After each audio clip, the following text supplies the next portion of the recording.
Buongiorno e ben ritrovati con l'informazione flash di New Sicilia, i principali titoli della mattina. La Sicilia non è solo una terra di bellezze naturali e culturali, ma è un motore di innovazione, una piattaforma strategica per lo sviluppo tecnologico. Questo il messaggio lanciato dal Presidente della Regione Renato Schifani durante un incontro a Palermo alla presenza del Ministro delle Imprese e del Made in Italy Adolfo Urso. La Guardia di Finanza di Palermo ha effettuato un sequestro preventivo di beni alla TV privata Telerente per un totale di 3,4 milioni di euro.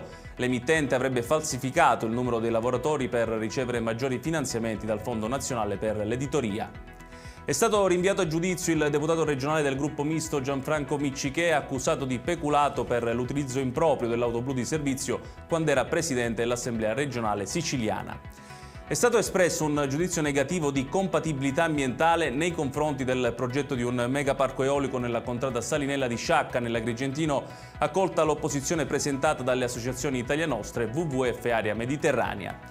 Paura al Tribunale di Ragusa, dove una vetrata ha ceduto a causa del forte vento che ha colpito la zona durante il ciclone Gabri. Le schegge hanno colpito e ferito una donna che ricopre l'incarico di magistrato all'interno del Palazzo di Giustizia. Fortunatamente le ferite sarebbero di lieve entità.